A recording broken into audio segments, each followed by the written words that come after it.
नमो अर्यदानंद नमो सिद्धानंद नमो आयर्याणाम नमो वज्जायाणम नमो लोये सवसाहुणम एसो पंचनमुकारो सर्वपावपणासनो मंगलाणं च सव्वेसीं परमां हवै मंगलम् नमो दुर्वार रागादि वैरिवार निवारिणे अर्हते योगिनाथाय महावीराय दायिने मंगलम भगवान वीरो मंगलम गौतम प्रभो मंगलम स्थूलभद्राद्या जैनो धर्मस्तु मंगलम् अज्ञानतिमिरान्धानां ज्ञानाञ्जनशलाकया नेत्रमुन्मीलितं येन तस्मै श्रीगुरुवे नमः। आगमोद्धारकर्तारं शैलानेशप्रबोधकां ध्यानस्थस्वर्गतं नौमि सूर्यमानन्दसागरं सूर्यं दर्शनसागरं चरणाम्बुजे वसेरदयाम्बुजे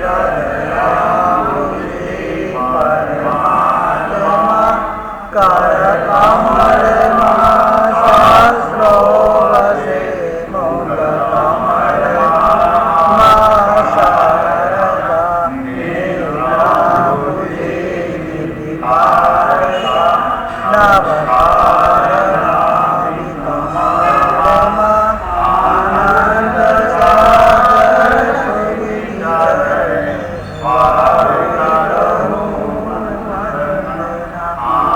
आनन्दसागर सूर्यचरणे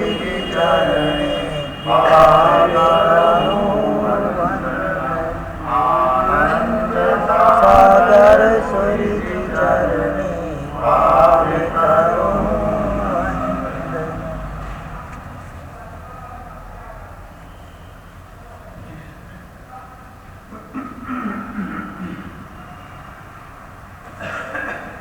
नवांगी टीकाकार પૂજ્યપાદ અભયદેવ સુરજી મહારાજા ગ્રંથની વૃત્તિનો પ્રારંભ કરતા પહેલા મંગલ કરવાનું અભિદાન કરે છે. મંગલ કરવું જોઈએ. મંગલ કર્યાથી ગ્રંથ નિર્વિઘ્ન રૂપે સમાપ્તિને પ્રાપ્ત કરે. મંગલનું સ્વરૂપ અહીંયા આપણે સમજી રહ્યા છીએ. સૌથી પહેલાં નમો પદનું સ્વરૂપ સમજ્યું છે, એના પછી હરિયંત સિદ્ધને આચાર્ય પદનું સ્વરૂપ આપણે કાલે જાણ્યું. આજે પંચમંગલનું ચોથું મંગલ યાની કે ઉપાધ્યાય નમો ઉવજ્જયાનમ. ઉપાધ્યાય એટલે શું? ઉપાધ્યાય કોને કહેવાય? ખાલી માત્ર પદવીધર ઉપાધ્યાય ન કહેવાય. ઉપાધ્યાય એટલે દ્વાદશ અંગનો જ્ઞાતા હોય. એમાં લખેલું છે 12 અંગો જેને ખાઓ જાઓ કહીએ બુએ તમ ઉવઈ સતી જમ્મા ઉવજ્જાય તેણ ઉચ્ચંતી. પરમાત્મા 12 અંગનો ઉપદેશ આપ્યો છે. આચારાંગ સુવેડાંગ ટાણાંગ સમવાયંગ ભગવતી જ્ઞાતા ધર્મ કથા ઉવાસક દશા અંતગઢ દશા અનુત્તરોય દશા પ્રશ્ન વ્યાકરણ વિવાદ સૂત્ર અને દ્રષ્ટિવાદ. આ 11 અંગ સૂત્ર પ્લસ 12મું દ્રષ્ટિવાદ 12 અંગ સૂત્ર છે. આટલું તો યાદ રહેવું જ જોઈએ. મૂળ જે આપણા 11-12 અંગ સૂત્રો છે એનું નામ તો આપણને કાયમ યાદ રહેવું જોઈએ. આપણા નામની જેમ યાદ રહેવું જોઈએ. કોઈ પૂછે કે તમારા જૈન શાસનની અંદર મૂળ શાસ્ત્રો કયા છે? કયા શાસ્ત્ર મૂળ કહેવાય? બસ 45 આગમ એટલું બોલે. બસ 45 આગમ પણ શેમાંથી થયા છે? તે 12 અંગ સૂત્રો એ મૂળ હોય જ. એ બધા અલગ છે. પછી બધું એક એમાંથી બધું નીકળતું જાય. મૂળ થળ શું છે? 12 અંગસૂત્ર છે, બાકી બધા સૂત્રની શાખાઓ છે. એ નામ તો આપણને કંઠસ્થ રહેવા જ જોઈએ ક્રમસર. પૂજ્યપાદ આચાર્ય ભગવાન સંઘ સ્થવિર દોલત સાગર શ્રી મહારાજા 103 વર્ષની ઉંમરે પણ એમને નામ પૂછીએ, સાહેબ 11 અંગના નામ બોલો તો આચારાંગ, સોયડાંગ, ઠાણાંગ, સમવાયંગ બોલવા માંડશે. સાહેબ હું બોલું સાંભળો, આપણે બોલીએ આચારાંગ, સોયડાંગ, ઠાણાંગ, સમવાયંગ, અંતર્ગત ના આવે કે પેલા વિવાહ પર નથી આવે કે. 103 વર્ષની ઉંમરે પણ એટલો ક્ષયક્ષમ એમનામાં છે, કારણ કે એમને 70 વર્ષ સુધી માત્ર આગમમાં જ રચ્યા પાચ્યા રહ્યા હતા. એ જ વ્યક્તિ જાણી શકે આગમ શું ચીજ છે, શાસ્ત્ર શું ચીજ છે, શ્રુત જ્ઞાન શું ચીજ છે, જે અંદર તરબોળ થઈ જાય. અહીંયા ઉપાધ્યાય ભગવંતનું વર્ણન આવે છે. ઉપાધ્યાય ભગવંતને ભણાવે શિષ્યને, પથ્થર સમ શિષ્યને પણ પોતાના જેવા કરે. આપણે બધા કેવા કહેવાય? પથ્થર જેવા. પથ્થરને ઘડી એટલે શું થાય? અંદરથી પ્રતિમા તૈયાર થાય. ઉપાધ્યાય ભગવંતે પ્રતિમા બનાવવાનું કાર્ય કરે, એટલે એનું મહત્વ વધારે હોય છે. એને વૃષભ સાધુ કહેવાય. શું કહેવાય? વૃષભ એટલે બળદ. બળદ જે હોય એ કેટલો ભાર વહન કરે? શું છે ચાલે છે આગળ?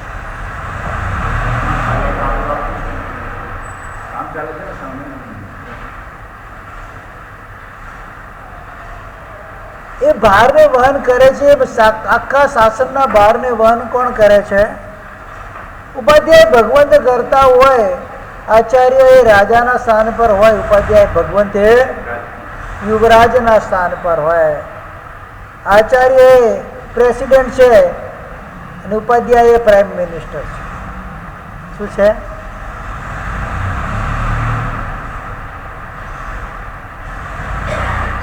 અવાજ કેમ કરે છે એને પણ?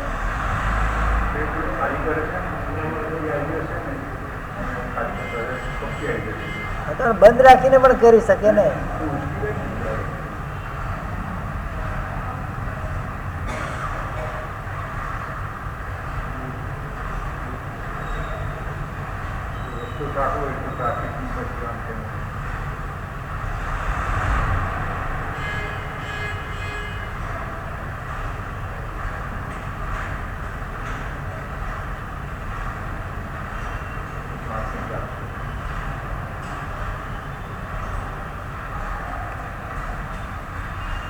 ઉપાધ્યાય ભગવંતની વાત વૃત્તિકાર ભૈરવ શ્રી મહારાજે લખી રહ્યા છે.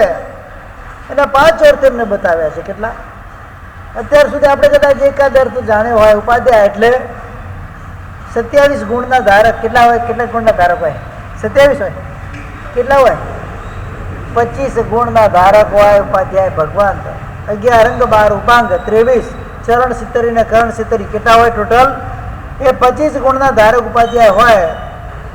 જેની પાસે સૂત્રનું અધ્યયન હોય, સૂત્રના અર્થનું સ્મરણ હોય અને વિશેષ અર્થનું ચિંતન કરવામાં આવે, એવું નામ ઉપાધ્યાય.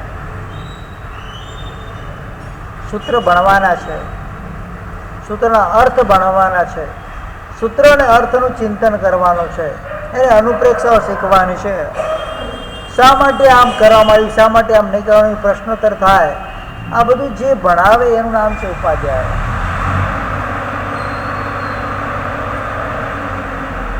મતલબ શું થયો એનો? બીજાને ભણાવવું હશે તો સ્વયંને ભણવું કમ્પલસરી છે. ભણ્યા વગર ભણાવી શકે નહીં. પોતાની અંદર જેટલું જ્ઞાન હોય, કદાચ ક્ષયક્ષમ હોય તો વિશેષ જ્ઞાન આપી શકે ખરા, પણ પોતાના અંદર જ્ઞાન હોવું જ જરૂરી છે. કલાક ચાલશે મેડમ?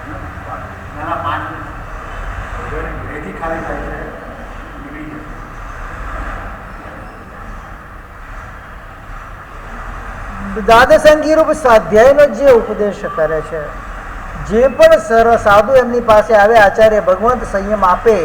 સંયમ આપ્યા પછી એનો ઘડતર કરવા માટે ઉપાધ્યાય પાસે મોકલવામાં આવે. ઉપાધ્યાય એનું ઘડતર કરે. ગ્રહણ ને આસેવન બે શિક્ષા આપે. કઈ આપે? ગ્રહણ શિક્ષા આપે, આસેવન શિક્ષા આપે. અને એ રીતે એનું ગ્રહણ કરે, એનું વહન કરે, એનું ઘડતર કરે. એ ઉપાધ્યાયનું કામ હોય છે. દરેક ક્રિયાની અંદર એનું મંગલ જ હોય, કેમ કે દરેક જીવનું મંગલ ચિંતવતા હોય છે. શું ચિંતવતા હોય છે? કે આ જીવ અમારા શરણમાં આવ્યો છે. જેમ કે આચાર્ય સ્વયંભવ સુરી મહારાજા જ્યારે સંયમ લીધું ત્યારે એમની પત્ની સગર્ભા હતી. એમને ત્યાંથી એકમ મંડપમાંથી જ નીકળી ગયા છે, ઘરે ગયા પણ નથી કહેવા માટે કે હું સંયમ લઉં છું. ત્યાં જઈને ગુરુ ભગવંત પાસે સંયમ ગ્રહણ કર્યું છે. આચાર્ય પ્રભવ સ્વામી પાસે એમને સંયમ ગ્રહણ કર્યું છે. એના પછી એમની પત્નીને પુત્ર ઉત્પન્ન થયો. એનું નામ મનક પાડવામાં આવ્યું. શું નામ પાડવામાં આવ્યું? 6-7 વર્ષનો મનક થાય છે. મમ્મીને પૂછે છે, મમ્મી મારા પપ્પા કોણ છે? તો કે મને ખબર નથી અત્યારે ક્યાં છે. કોણ છે એ તો ખબર છે, પણ ક્યાં છે અત્યારે ખબર નથી. એવું સાંભળ્યું છે કોઈ જૈન સાધુ આવ્યા હતા, એમની પાસે જઈને એને જૈન સાધુ પણ અંગીકાર કર્યું છે. અત્યારે ક્યાં છે ખબર નથી. 6-7 વર્ષ થઈ ગયા. પત્ની સગર્ભા મૂકીને આવ્યા છે. ઘરની સામું લમણો વાળીને જોયું પણ નથી કે પત્નીનું શું થયું હશે. 7 વર્ષ થઈ ગયા. આ વૈરાગ્યનું સૂચક છે. પત્નીને પણ ખબર નથી કે મારા પતિ મહારાજ ક્યાં વિચરણ કરી રહ્યા છે, કોઈ સમાચાર નથી. 7 વર્ષ થઈ ગયા. કેટલા? 7 વર્ષમાં એક પણ સમાચાર નથી કે મહાત્મા ક્યાં વિચરી રહ્યા છે. સગી પત્નીને પણ ખબર નથી. બાળકને પૂછે છે, કોઈ જૈન સાધુ આવ્યા હતા, એમની સાથે એ ગયા છે, એમને દીક્ષા લીધી છે, એટલું સાંભળ્યું છે, પણ હવે ક્યાં છે મને કંઈ ખબર નથી. તો કે મારે પપ્પાને મળવું છે, પિતાજીને મારે મળવું છે. એ ઘરથી નીકળે છે. 7 વર્ષનો બાળક. કેટલા? નીકળતા નીકળતા નીકળતા રાજગૃહ વગેરે જાય છે, જ્યાં સાધુ વધારે હોય જાય છે. સાંજનો ટાઈમ છે. એ વખતે આચાર્ય સ્વયંભવ સુરી મહારાજા પોતે સંદિલ ભૂમિ નીકળેલા છે. એમાં રસ્તામાં બાળક મળે છે. જુએ છે, જૈન સાધુ છો? તો કે હા જૈન સાધુ છે. કે તમે મારા પપ્પાને ઓળખો છો? શું કહે છે? આચાર્ય ભગવંતે શું કહે છે? બાળક, તમે મારા પપ્પાને ઓળખો છો? મારા પપ્પા જૈન સાધુ આજથી 7 વર્ષ પહેલા થયા છે. કેટલા વર્ષ પહેલા? મારા જન્મ પહેલા એ સાધુ થઈ ગયા છે. હું એમને ગોતવા માટે આવ્યો છું. જ્ઞાનનો ઉપયોગ મૂકે છે. અરે આ તો મારો જ પુત્ર છે. એનું કલ્યાણ કરવાનું છે. પિતા પણ કહેતા નથી બેટા હું તારો બાપ છું. આ કે તારે પપ્પાને જોવા છે? તો કે કેવા લાગે છે મારા પપ્પા? બસ મારા જેવા લાગે છે. શું કે છે? હું છું એ કહેતા નથી. આ વૈરાગ્યનું સૂચક ચિહ્ન છે. વૈરાગ્ય કયો બતાવે છે? સગો પુત્ર સામે આવેલો છે. એનું આત્મહિતની ચિંતા પિતા કરી રહ્યા છે. એનું અહિત ન થઈ જાય, એની દુર્ગતિ ન થઈ જાય, એનું પિતાને એની ફિકર છે. આજના સંતાનોની ફિકર પિતાને એવી હોતી નથી. ભલે દુર્ગતિમાં જાય તો જાય, પણ મારું ઘર ભરાવવું જોઈએ. એનું જે થવું એ થાય, મારે કઈ લેવા દેવા નથી. એ સન્માર્ગે જાય કે ઉન્માર્ગે જાય મને કઈ એની ફિકર નથી, પણ મારું ઘર ભરાવવું જોઈએ. મારી સાર સંભાળ રાખવો જોઈએ. મતલબ એટલો સ્વાર્થ છે અત્યારે. અહીંયા પિતાને એટલો સ્વાર્થ છે નહીં. બેટા તો કે મારે પણ મારા પપ્પા જેવું થવું છે. શું છે? તો થઈ જાય બેટા, કઈ વાંધો નથી. તારે દીક્ષા લેવી પડશે, તારી મમ્મીને છોડવી પડશે. કે તૈયાર છું. શું કે છે? તૈયાર છું. દીક્ષા આપી દીધી. મમ્મીની રજા નથી લીધી. 7 વર્ષનો બાળક છે. મમ્મી તો ક્યાંય ગામમાં છે. આ પોતે કયા ગામમાં છે કે ખબર નથી. મળવાના છે નથી. દીક્ષા આપી દીધી. દીક્ષા આપ્યા પછી ઉપયોગ મૂકીને જોયું છે આ બાળકનું આયુષ્ય કેટલું? 6 મહિનાનું આયુષ્ય બાકી છે. કેટલું? માત્ર 6 મહિનાનું આયુષ્ય. 6 મહિનાની અંદર સમગ્ર દ્વાદશાંગી એને ભણાવી શકાય એવું છે નહીં. એ વખતે આચાર્ય સ્વયંભવ સુરી મહારાજા 10 દિવસ સાંજના સમયની અંદર, વિકાળ સમય જેને કહેવાય, અસજ્જાય કાળ જેને કહેવાય, એ સમયની અંદર શાસ્ત્રોનો નિચોડ કાઢી કાઢીને 10 એવા અધ્યયનોની રચના કરે છે, જે પાછળ 10 વૈકાલિક સૂત્ર તરીકે ફેમસ થયું છે.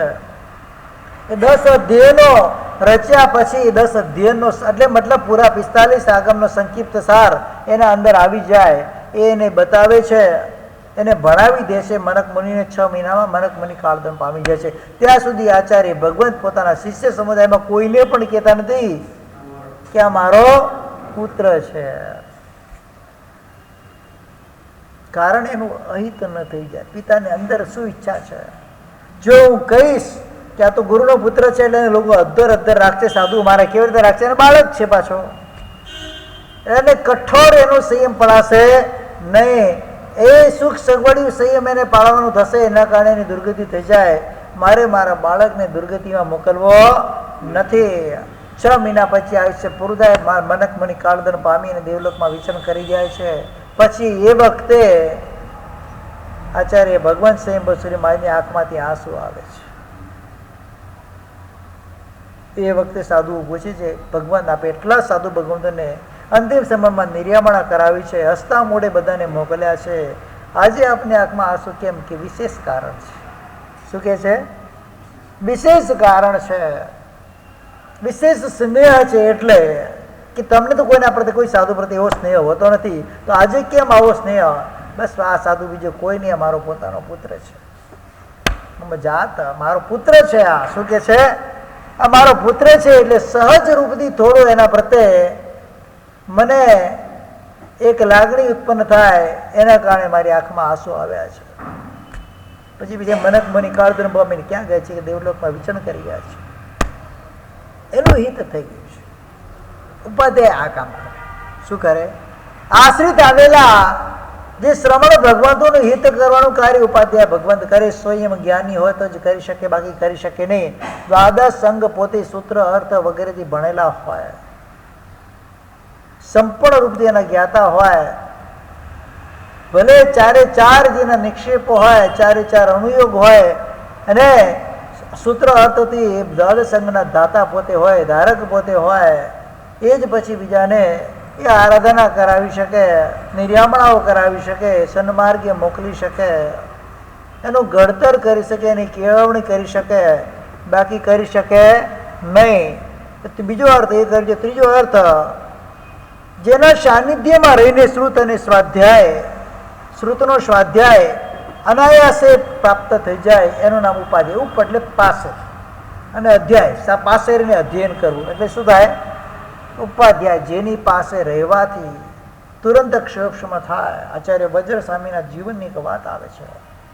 નાના બાળક મળી છે, 4 વર્ષ 5 વર્ષની ઉંમર. કેટલી ઉંમર છે? દીક્ષા લીધી 5 વર્ષની ઉંમર છે, પણ ઘોડિયામાં પડે 11 અંગનું અધ્યયન કરી લીધું છે. 2.5 વર્ષની ઉંમરમાં. કેટલી? 2.5 વર્ષની ઉંમરમાં એમને 11 અંગનું અધ્યયન કરી લીધું છે. એક વખત બધા સાધુ ભગવંતો, આચાર્ય સ્વસ્તિ શ્રી મહારાજ વગેરે બધા બહાર ગયેલા છે. અહીંયા વજ્ર સ્વામી એક વસ્તી પાલક તરીકે એક સાધુ ઉપાશ્રયમાં હોય, એ વસ્તી પાલક તરીકે ઉપાશ્રય બેઠા છે. ક્ષોભ તો જોરદાર ક્વોલિટી છે.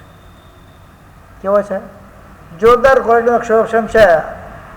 બધા સાધુને જે વીંટિયા પડ્યા, વીંટિયા એટલે સૌથી પડ્યું હોય, પોતે વચ્ચે બેઠા છે. અમે ભગવાન મૂક્યા છે, બધા વીંટિયા ગોળ આમ મૂકી દે છે માંડલીની અંદર, અને પોતે વાચના આપી રહ્યા છે. કોને આપે છે? વીંટિયાઓને. સાધુઓ નથી ત્યાં આગળ. વાચના કોને આપે છે? વીંટિયાઓને વાચના આપે છે. આ વજ્ર સ્વામી વાચના આપી રહ્યા છે. એ વખતે સંડીલ ભૂમિથી ગુરુ ભગવાન પધારે છે. બહાર જોવે છે, અવાજ આવે છે. શેનો? અહીંયા તો વજ્ર કંઈક બોલી રહ્યો છે, એનો અવાજ આવે છે. બારીમાંથી જોવે છે, શું કરે છે? બાળક છે ને, 5-6 વર્ષનું.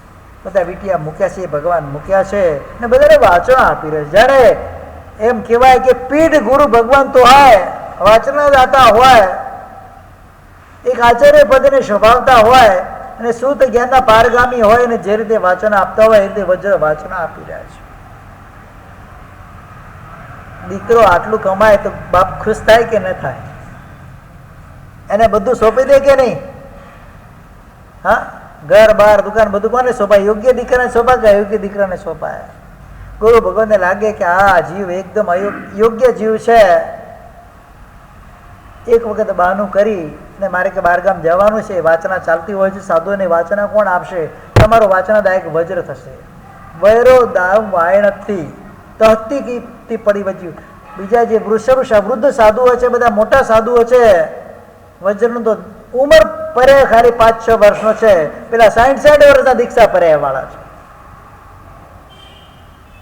પૂછે છે ભગવંત આપ પધારો છો બહારગામ, ને વાચના કોણ આપશે? તમારું વાતના દાતા અતિ વજ્ર થશે. શું થશે?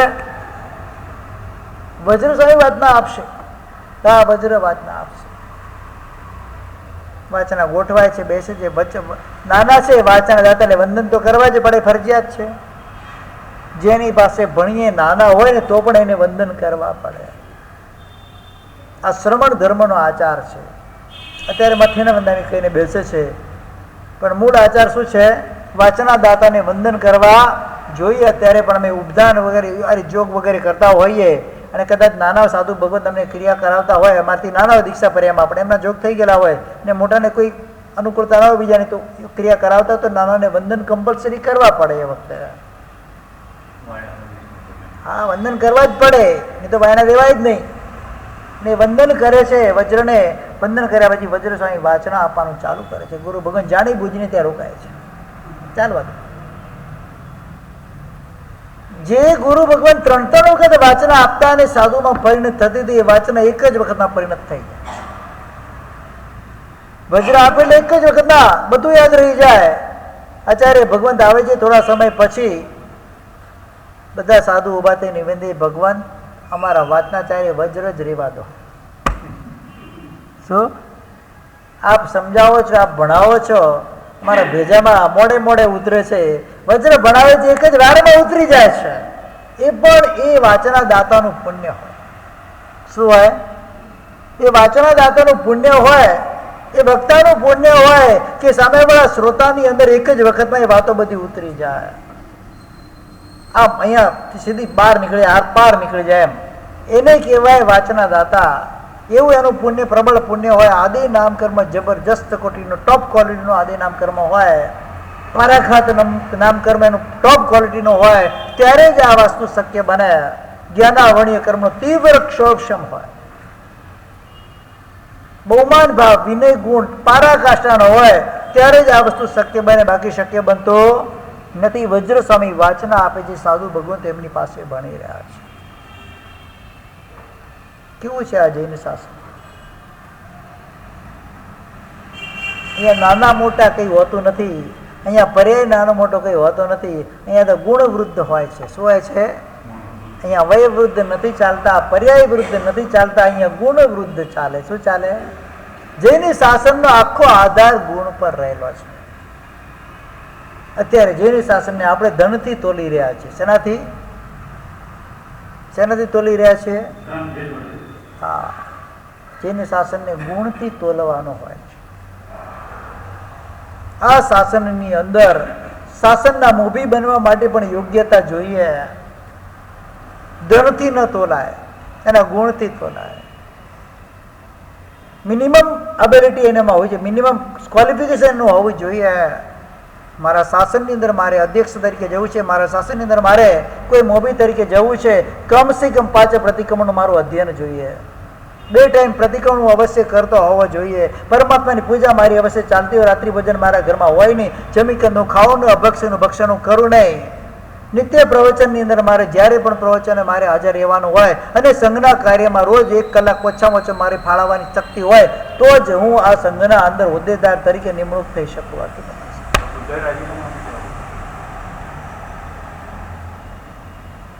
હું ક્વોલિફિકેશન બતાવું છું. કરવું શું કરવું તમારા પર આધાર છે. શા માટે તૈયાર થાવ? રાજીનામું શા માટે આપો? દુકાનમાં ધંધો ન ચાલે તો દુકાન બંધ કરી નાખો કે ધંધો બદલો? શું કરો? એક બિઝનેસ ન ચાલતો હોય દુકાનની અંદર તો ધંધો બદલીએ કે દુકાન જ બંધ કરીને ઘરે બેસી જઈએ? શું કરીએ?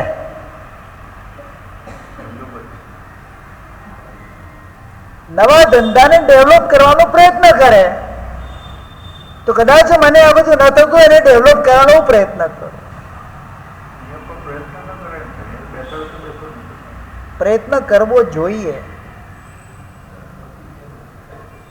કારણ કે સંઘના હોદ્દેદાર માટે એક શાસ્ત્રમાં વાત આવે છે, જો સુંદર રીતે સંઘનું સંચાલન કરે નીતિમત્તાથી સંચાલન કરે, વ્યવહાર કુશળતાથી સંચાલન કરે અને સંઘની ઉન્નતિ કરે તો જીન નામ કર્મનો બંધ કરે, તીર્થંકર નામ કર્મનો બંધ કરે. શેનો કરે? જેને શાસનની અંદર 158 કર્મ પ્રકૃતિ અંદર ટોપ લેવલની પુણ્ય પ્રકૃતિ એટલે જીન નામ કર્મ છે, તીર્થંકર નામ કર્મ છે. ભલે ને કશું નહીં રૂપિયો પણ સંઘની અંદર પોતે ખર્ચો ના કરે પણ એનો સુંદર રીતે સંચાલન કરે, નીતિમત્તાથી સંચાલન કરે, બધાને સૈયારે સાથે લઈને ચાલે, સંઘનો વિકાસ કરે, સંઘની ઉન્નતિ કરે. કદાચ એ વખતે આયુષ્યનો બંધ કરે, કોઈ સારી શુભ પ્રકૃતિનો બંધ કરે તો તીર્થંકર નામ કર્મનો પણ એ બંધ કરી શકે. વિચાર કરો કેટલું મોટું મહત્વનું પદ છે આ. એમાં જરાય ચૂક્યા એટલે અનંત સંસાર પણ તમારો લમડે લખાયેલો છે. બે જ ઓપ્શન છે ત્યાં આગળ, ત્રીજો ઓપ્શન નથી. એ તો ટોપમાં યા તો બોટમમાં, બે જ ઓપ્શન છે.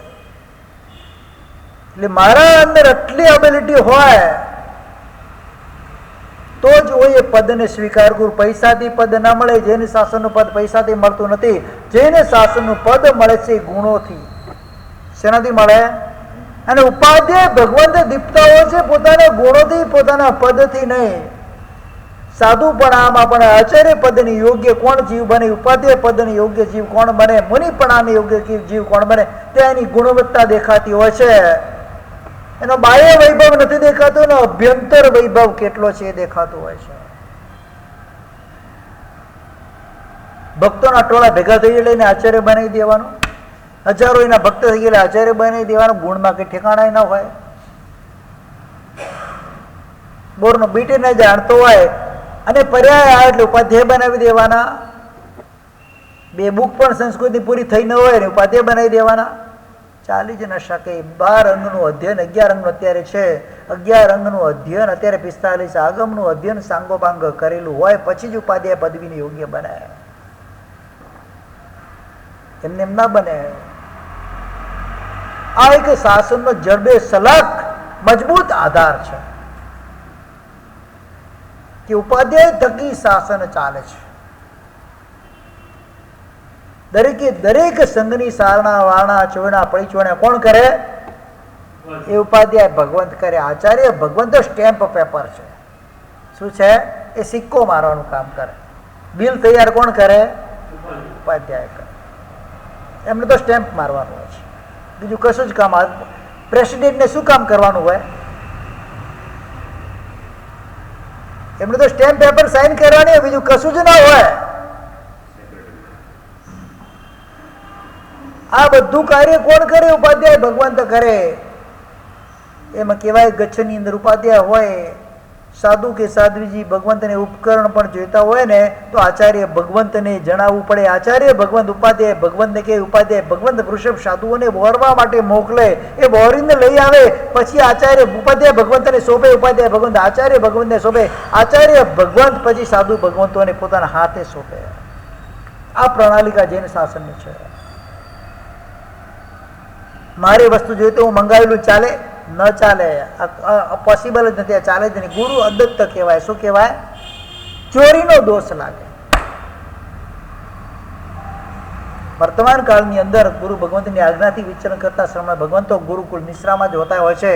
એમની આજ્ઞા દ્વારા બધી ખરીદી એ વસ્તુ લઈ શકતા હોય છે, ખરીદવાનું હોય પણ વસ્તુ વરી શકતા હોય છે આજ્ઞાપૂર્વક. એટલે પણ ગુરુકુળ વાસમાં રહેલા છે. એટલે સ્વચ્છંદી એકલા વિચરતા હોય એના માટે આ વસ્તુ પોસિબલ નથી. જાણકારી તો હોવી જોઈએ. ક્યાં વિચરણ કરે છે સાધુ એની ગુરુ ભગવંતની જાણકારી તો હોવી જોઈએ. નહીં તો ના ચાલે. ગુરુકુળવાસ કહેવાય જ નહીં. જ્ઞત વિહાર અનુભવ, અજ્ઞત ન અજ્ઞત એટલે ગીતાર્થનો વિહાર અનુમત છે. અથવા તો બીજો ગીત નિશિયો, બીજો ગીતાર્થ નિશ્રામાં રહેલો વિહાર અનુમત છે. તૈયો ના અનુભવ.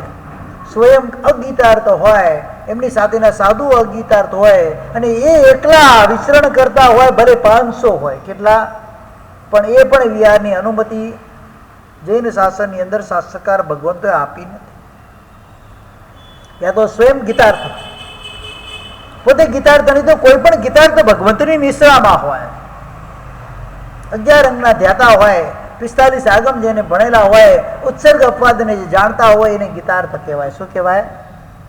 ગીતમ અર્થમ યેનસ ગીતાર્થ. જેને અર્થને જાણ્યો છે, જેને સૂત્રને જાણ્યું છે, જેને ઉત્સર્ગને જાણ્યો છે, જેને અપવાદને જાણ્યો છે, એ ગીતાર્થ કહેવાય. ગીતાર્થ કોણ હોય? એ ઉપાધ્યાય ભગવંત હોય. એની નિશ્રામાં વિહાર કરવાનું કીધું છે. સાધુ ક્યારેય સીધાય નહીં, ક્યારેય ઉન્માર્ગે જાય નહીં.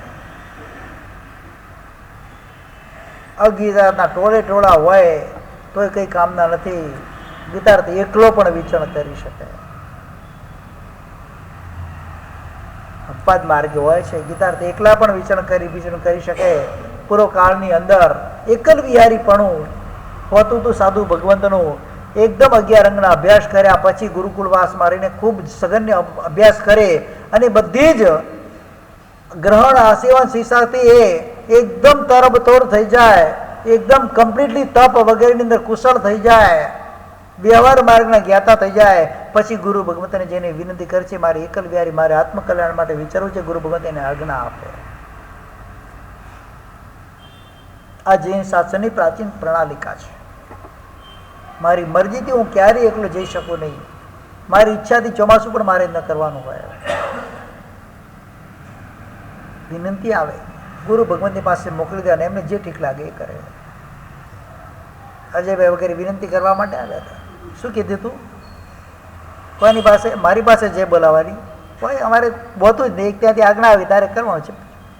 પછી આચાર્ય ભગવંતનો ફોન આવે, તને વિનંતી આવી છે, કરવાનું છે સાહેબ, તમને જે ઠીક લાગે એ કરવાનું છે, મારે શું વિચારવાનું છે, જ્યાં મોકલો ત્યાં જતા રહેવાનું. વિનંતી આવતી હોય સંઘોમાંથી તો તે બધું જણાવવું પડે. અમારે હેડ ઓફિસમાં બધું કેવું પડે. ત્યાંથી નિર્ણય થતા, નિર્ણય અહીંયાથી ન થાય.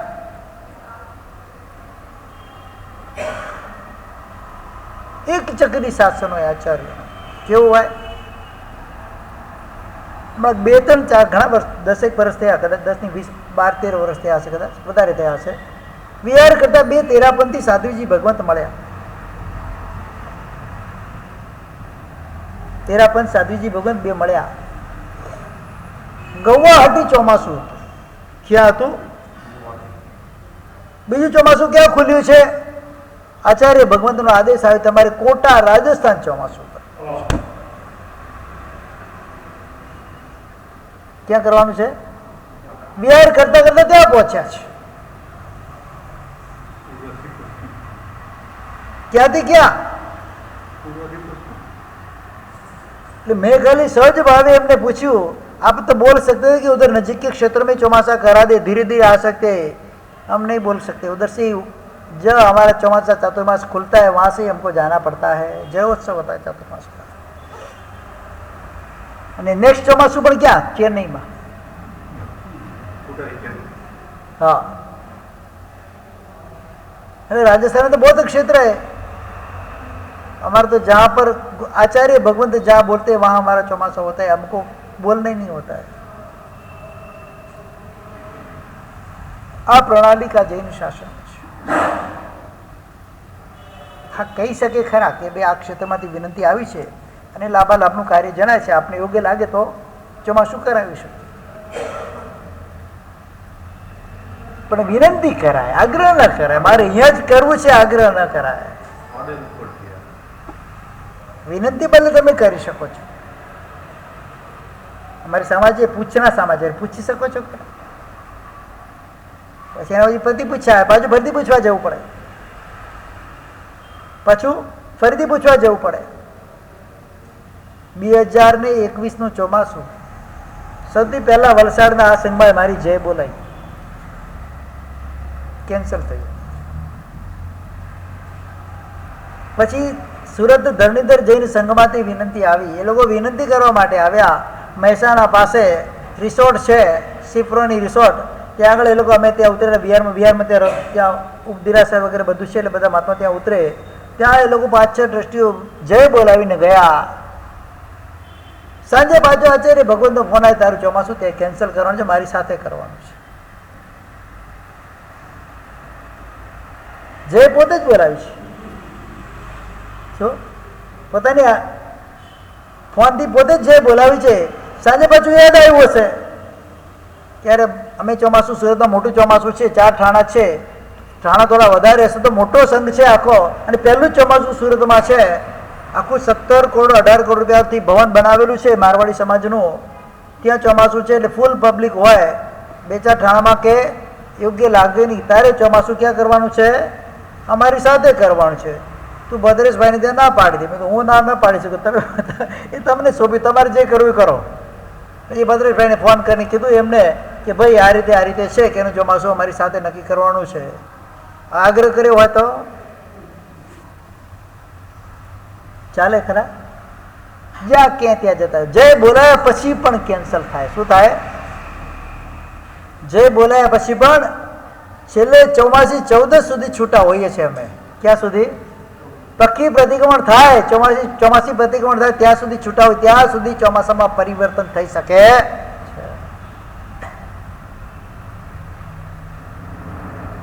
એમને આપણા પર વિશ્વાસ હોય ને ત્યારે જ કે શું કે ભાઈ તારે અહીંયા જવાનું છે, નહીં તો કે બસ આ જ કારણ છે. ગુરુકુળ વાસનો આ જ લાભ છે. બધે ભગવંત આ રીતે ગચ્છની સારણા વાણા ચોના પરિચોના કરતા હોય. 4થા નંબરનું આયનો અર્થ છે ઇષ્ટફળ, એટલે તમે માંગો એ ફળનો લાભ, જેની સન્નિધિ, જેની નજીકની ઉપ પ્લસ આય, ઉપ પ્લસ અધ્ય પ્લસ આય, ઉપાધ્યાય. શું કહે છે? આય એટલે લાભ.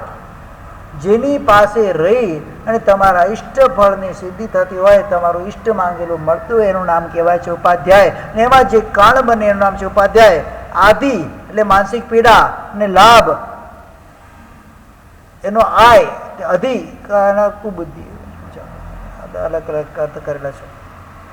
એટલે ઉપાધ્યાય ભગવંત પોતાના શિષ્યો ન હોય છતાં પણ સાધુ ભગવંતોને 1-2 સાધુ થોડી હોતા. પેલા ગણની અંદર 500 સાધુ હોય. કેટલા હોય? સાધુજી ભગવંત એટલા હોય, સાધુ ભગવંત એટલા હોય. બધાનું સંચાલન એક જ વ્યક્તિ કરે. સાધુજી ભગવંતને ઉપકરણ જોઈતા હોય, પોતાની મેળો ન માંગી શકે, એ પોતાના પ્રવૃત્તિની જે હોય, જે વડીલ હોય એ વખતે ગ્રુપની અંદર એમની નિશામાં જે વિચરણ કરતા હોય એ એમને વિનંતી કરે. એ સાધુજી ભગવંત આચાર્ય ભગવંતને જણાવે કે અમારી આટલી વસ્તુની ખપ છે. આચાર્ય ભગવંત ઉપાધ્યાય ભગવંતને બતાવે. ઉપાધ્યાય ભગવંત સાધુઓને કે તમે આ વસ્તુ વરીને લઈ આવો. આટલી મોટી સાયકલ ચાલે, થાકી જવાય. કેમ? આટલી મોટી સાયકલ ચાલે અમારે અત્યારે. કદાચ આચાર્ય ભગવંત વગેરે જે ક્ષેત્રમાં વિચરણ કરતા સાધુ સાધુ ભગવંતોને એ લોકોને આજ્ઞા આપી દીધી હોય છે, તમારે જે પ્રમાણે પણ ઉચિત વ્યવહાર કરજો એટલું કહીને મોકલે. શું કહે? સામેવાળાને અપ્રીતિ ન થાય એવા પ્રકારનું વર્તન રાખજો. આટલું તો ખરેખર ઉપદેશ આપીને જ મોકલે, એમને મોકલે નહીં. સંઘની અપ્રીતિ ન થાય, સામેવાળા સંઘના મેમ્બરને અપ્રીતિ ન થાય, ભાવિક વર્ગને અપ્રીતિ ન થાય, એ પ્રમાણે ગોચરી પણ વરવાની છે, એ પ્રમાણે તમારી ઉપધિ પણ તમારે વરવાની છે, ને એ પ્રમાણે સ્થાન પણ તમારે ગ્રહણ કરવાનું છે. ગમે તેવું સ્થાન હોય, ફરિયાદ ના કરે સાધુ સાધુજી ભગવંત ક્યારે. પોતાની મેળે જે સેટ થઈ જાય. પાણી કેવું હોય ખબર છે? પાણીને જે પાત્રમાં નાખીએ, જે દ્રવ્ય સાથે નાખીએ, એ દ્રવ્યનો રંગ રૂપ ધારણ કરી લે, એ પાત્રનો આકાર ધારણ કરી લે. એટલે પાણી બધામાં ભળે. ભળે કે ના ભળે? તો આપણે સંસ્કાર પણ કેવા હોય છે? પાણી જેવા હોય. જે જગ્યા જાય એ જગ્યા ભળી જાય. જે પાત્રમાં જાય એ આકાર ધારણ કરી લે. એ તો મારી સાહેબ અમે એવા જ છીએ. ઉપાશ્રમમાં આવી એટલે વૈરાગ્ય આવી જાય, ઘરે જઈ એટલે પાછું બધું ગાયબ. કે પાત્ર અલગ છે સાહેબ, આકાર અલગ છે, તેના સંસ્કાર અલગ છે, તેનો વ્યવહાર અલગ છે. એટલે અમે ત્યાં જઈએ એટલે બધું ભૂલી જઈએ. અહીંયા આવી એટલે પાછો વૈરાગ્ય લાગે. હા, એમ તરબતર થઈ જઈએ કે ખરેખર સંયમ લેવા જેવું છે. અહીંયા આવી એટલે મને ભાન થાય. પણ આ દાદરો જાય સાહેબ, જ્યાં ઉતરી જઈએ એટલે પછી અંદર કમકમાટીને જનજનાટી થાય. ચાલો અહીંયા ક્યાં ઘૂસી ગયો, ખોટો ઘૂસી ગયો અહીંયા આગળ, એવું લાગે કે ન લાગે? એવા પાણી જેવા નથી થવા. સદ વસ્તુની અંદર જે ભળી જાય, સદ આકારને જે પ્રાપ્ત કરી લે, એવો આકાર આપણે પાણી જેવો આપણે પ્રાપ્ત કરવાનો છે. ઉપાધ્યાયની પાસે રહેવાથી એ સાધુનું એ રીતે ઘડતર થાય ને એ સાધુનું સર્વતા મંગલ જ મંગલ થાય. એટલે ચોથું મંગલ કયું કહેવાય છે? નમો ઉપજ્જાયાણમ. હવે પાંચમું અને અંતિમ મંગલ જેમાં કરવામાં આવ્યું છે, નમો લોહી સંબસાવણ. એક સાધુ, એક સમુદાયના સાધુ, એક ગ્રુપના સાધુ, એક સમાજના સાધુ, એક ગામના સાધુ, એને વંદન કરવાના છે.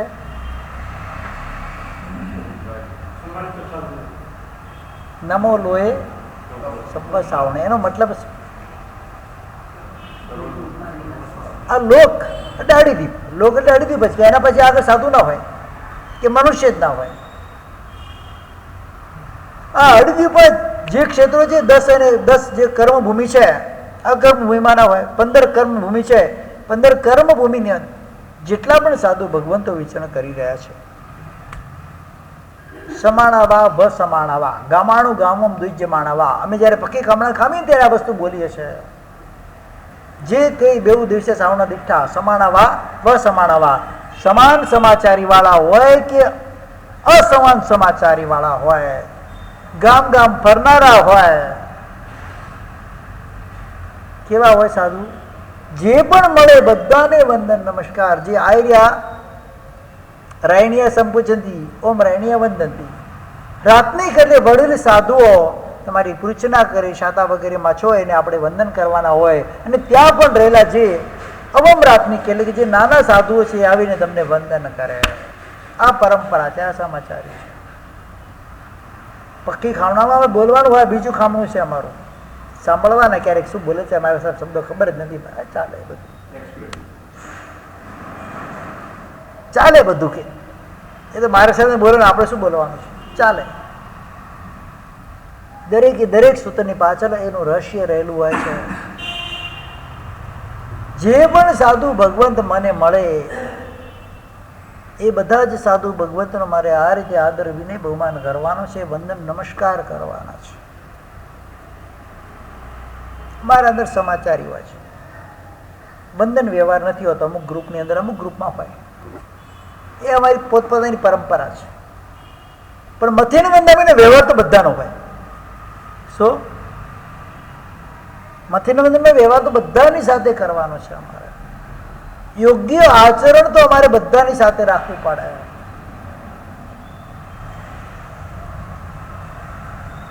નહીં તો એની છાપ સમાજની અંદર ખરાબ પડે. સમાજ એનો વિરોધી થઈ જાય.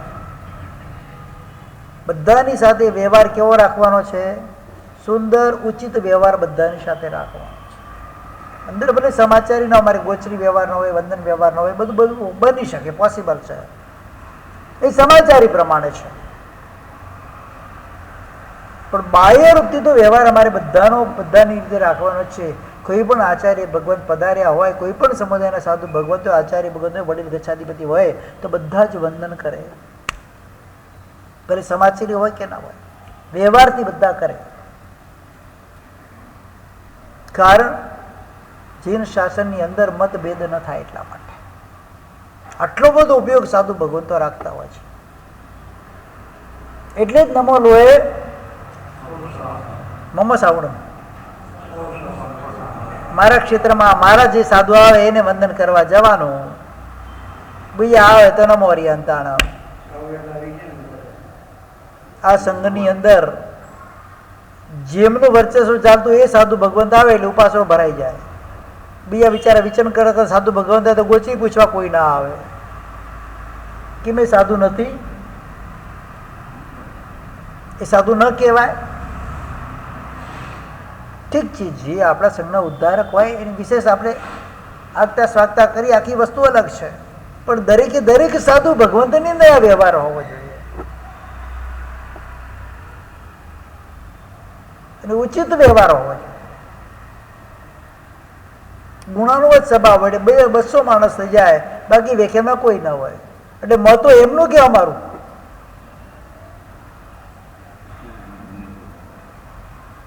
કોનું મહત્વ કહેવાય? એ વિશેષ વ્યક્તિનું કોઈ સાધુ પદનું મહત્વ છે. મહત્વ કોનું વધારે હોય?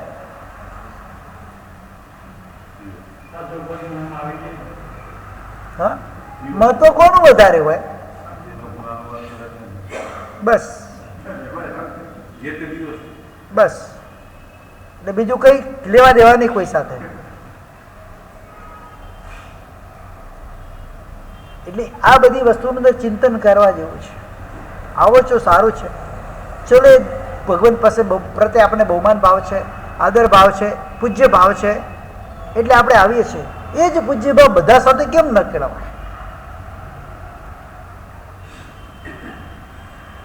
શેષ કાળ હોય અને શેષ દિવસ હોય, રવિવાર સિવાયનો વીક દિવસ હોય અને 9 વાગે ગુણાનુભવ ચાલુ થાય 11 વાગ્યા સુધી ત્યાં બેસી શકે, તો વેકેન્ડમાં અડધો કલાક ના બેસી શકે. મતલબ શું છે?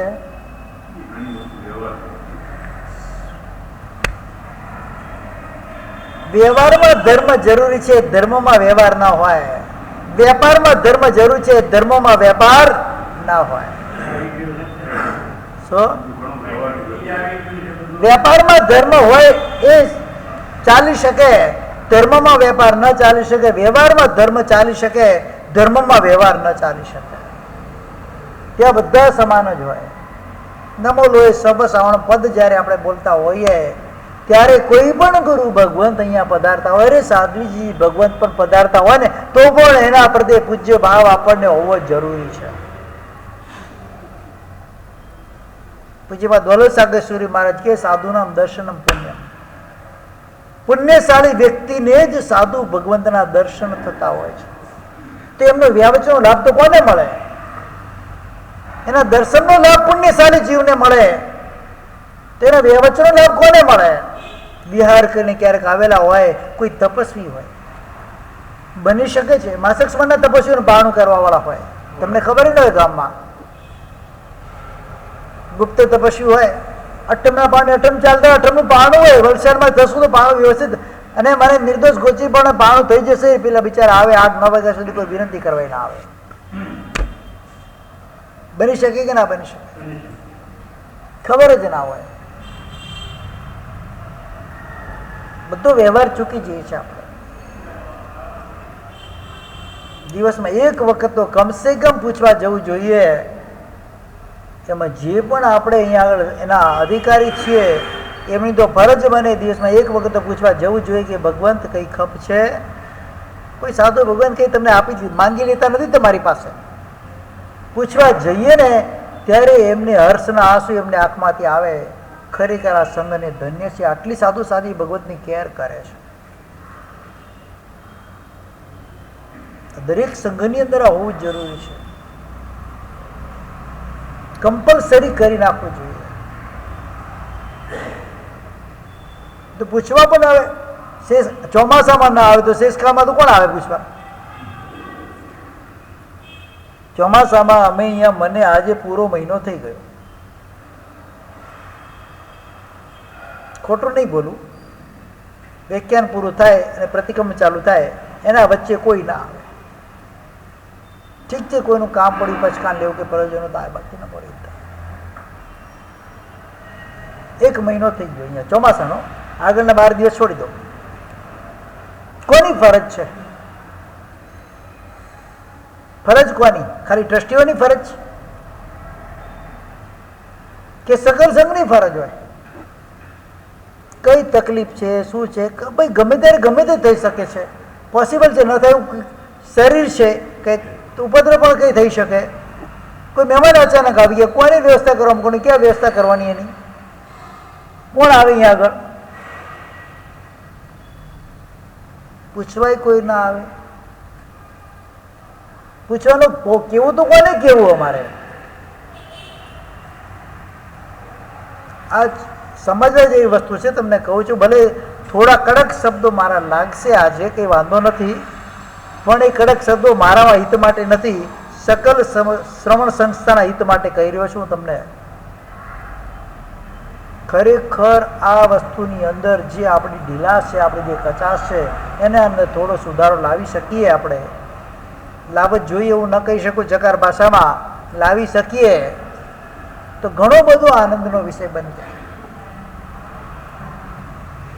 માત્ર મારે આવ્યું, મારું પ્રતિક્રમણ પૂરું થયું, મારું સામાયિક પૂરું થયું, હું ભાગી ગયો, વાત પૂરી થઈ ગઈ, એટલું બધું એટલાથી નથી થતું.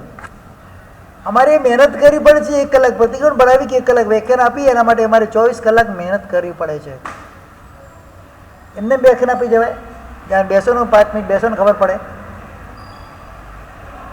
પછીનો છૂટી જાય, 5 મિનિટ બોલવા માટે ઊભા કર્યા હોય તો. વિશેષ રીતે ખરેખર ઉપયોગ રાખી ચાતુર્માસિકની આરાધના છે, એ આરાધનાની અંદર તો કમસે કમ એટલો ઉપયોગ રાખવો જરૂરી છે. શેષ કાળમાં રાખો તો વધારે બેટર છે. ઘણા સંઘો છે, દિવસમાં 10-10 વખત પૂછવા માટે આવે.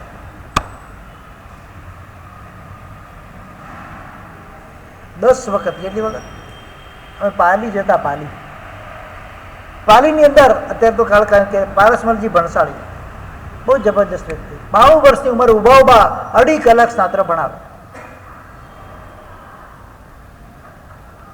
17 વર્ષની ઉંમરથી 64 પરિષદમાં 28 ચાલુ કરી 92 વર્ષ સુધી સળંગ ચાલે. દિવસના 4 કે 5 સામાયિક તો કરવાના જ ફરજિયાત. 1,40,000 સામાયિક એમને જીવનમાં કર્યા, વધારે કર્યા હશે. 64 પરિપોષદમાં 64 દુ ડબલ કરો એટલી ઓળી, 9 પદની ઓળી, એકે ઓળી એનો ખાડો ન હોય, 5 તિથિ લુકવું જ હોય એટલે સૂકું જ હોય, 5 તિથિ ક્યારે વાપરે નહીં. ઉપાસની અંદર જેટલા પણ મહાત્મા હોય, 1-2ની વાત નથી કહેતો, 50 મહાત્માને વંદન કરીને સુખ શાંતા પૂછી અને પૂછે કે સાહેબ કઈ ખપ હોય તો જણાવો. 90 વર્ષની ઉંમરે. કેટલા વર્ષની ઉંમરે? પાલી ગયા ત્યારે 90 વર્ષની ઉંમરે.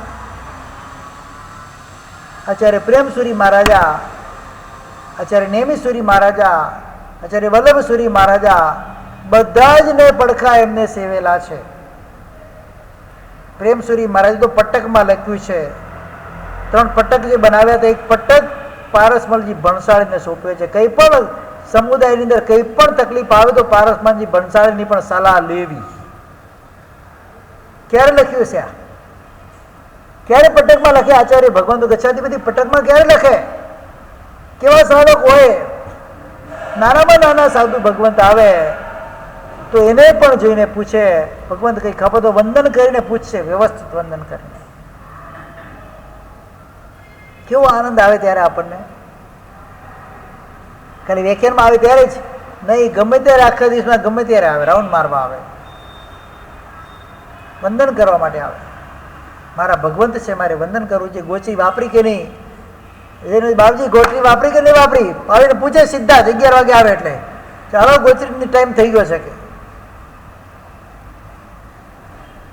એટલી બધી કેર કરનારા શ્રાવકો છે. હવે ઘણા બધા સંઘોમાં મેં જોયું છે, સતત ચાલુ હોય. ભલે ખપ હોય કે ના હોય, ખપની વસ્તુની જરૂર નથી, પણ કે સામાચારી છે. શ્રાવકને પણ સામાચારી, જેમ સાધુની સામાચારી એમ શ્રાવકની પણ સામાચારી હોય કે મારે જઈને પૂછવું જોઈએ. ક્યારેક કોઈ વસ્તુનો અનાયાસ મને લાભ મળી જાય. ભાગ્યશાળીને જ સાધુ ભગવતની વ્યવચનો લાભ મળે. અને આ વ્યવચ ઉત્તમ ક્વોલિટી સુપાત્ર દાન છે. શું છે?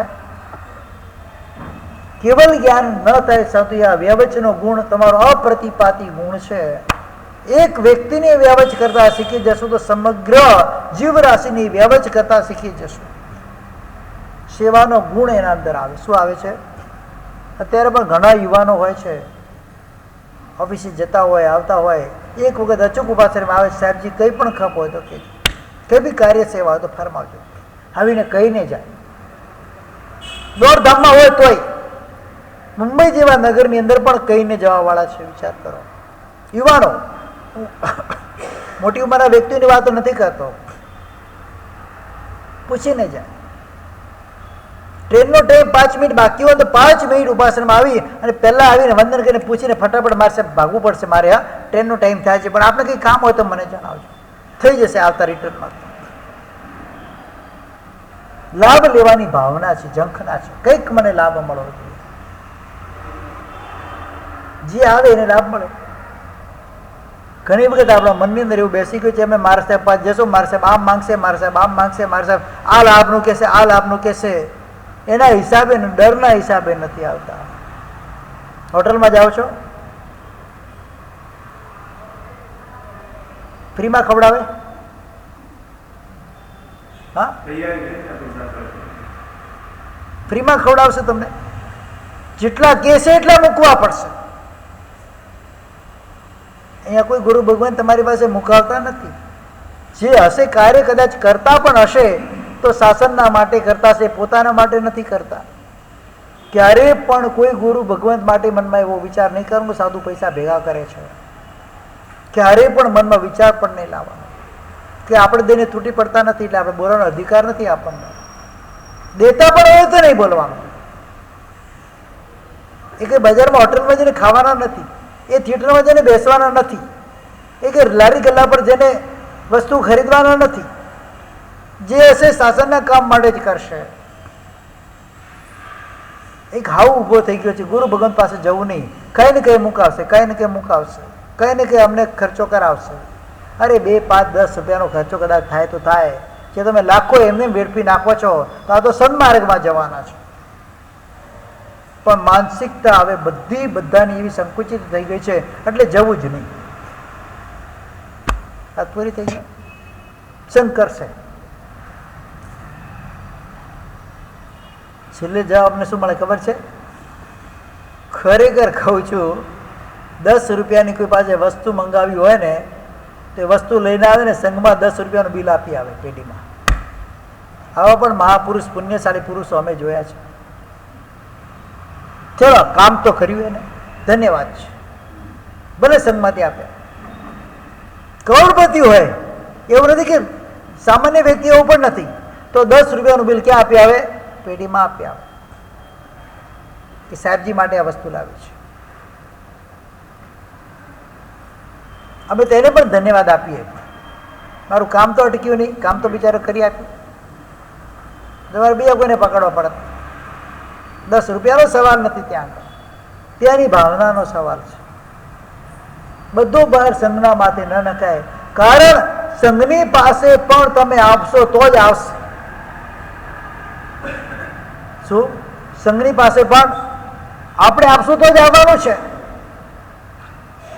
ચોમાસાનું કોઈ કામ કરો, સાહેબ ચોમાસાની ટીપમાંથી થઈ જશે. હું એનો સખત વિરોધ કરું છું. ચોમાસાની ટીપ ભરેલી પડી છે. જે હા અજયભાઈ, જેટલું ચોમાસાનો ખર્ચો થાય એનાથી વધારે પૈસા આવી જાય છે. તો ચોમાસાની ટીપમાં લખાવો, ત્યાં તો 1000ની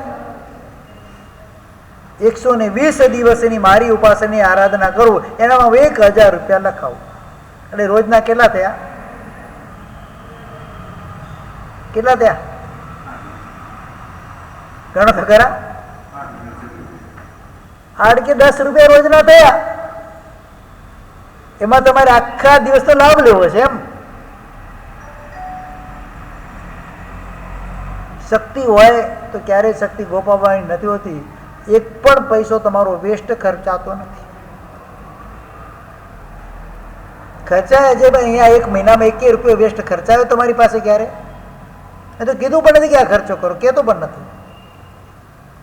વગર ફોકટનો 1 રૂપિયો ખર્ચો કરાવી નહીં. આપણે શા માટે કરાવવો પડે? સંઘનું જ નુકસાન થાય છે, શાસનનું નુકસાન થાય છે. જરૂર હોય તે લાખ રૂપિયા પણ ખર્ચાવવા પડે, 5 લાખ પણ મુકાવવા પડે. વગર જરૂર 1 રૂપિયો પણ ફાલતુનો સંઘનો ખર્ચાવાનો હતો. કેમ કે કઈ રીતે આવે છે ને અમને ખબર છે.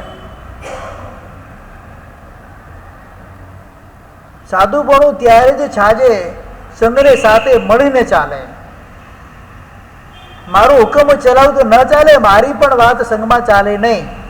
મારા માણે પણ માય બાપ કોણ છે? સંઘ છે. સંઘનું હિત થાય એ જ દરેક સાધુનું કર્તવ્ય અને ફરજ હોય છે. નમો લોહે સબ સાવણમ સર્વના મંગલ કરનારા સાધુપદ છે. અને મારા થકી કોઈને પણ અર્થ ધ્યાન થાય, એનું અપમંગલ થાય, એનું અમંગલ થાય તો મારું પદ મંગલ કહેવાય જ નહીં. અહીંયા ભગવતી સૂત્રની અંદર, મૂળ સૂત્રની અંદર મૂકેલું છે નમો લોહે સબ સાવણ, મંગલ સ્વરૂપે મૂકેલું છે. શાના સ્વરૂપે મૂકેલું છે?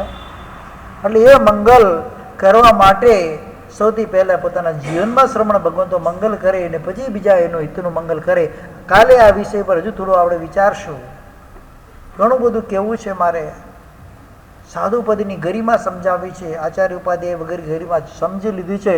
સાધુપદ ખરેખર શું છે, એનું મહત્વ આ શાસનની અંદર કેટલું છે, આ શાસનમાં નહીં આ સમગ્ર લોકમાં એનું મહત્વ કેટલું છે જાણવું છે આપણે.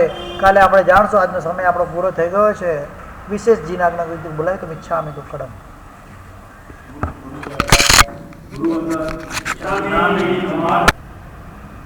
અહીંયા ભગવતી સૂત્રની અંદર મૂળ સૂત્રની અંદર મૂકેલું છે નમો લોહે સબ શ્રાવણ મંગલ સ્વરૂપે મૂકેલું છે. શેના સ્વરૂપે મૂકેલું છે?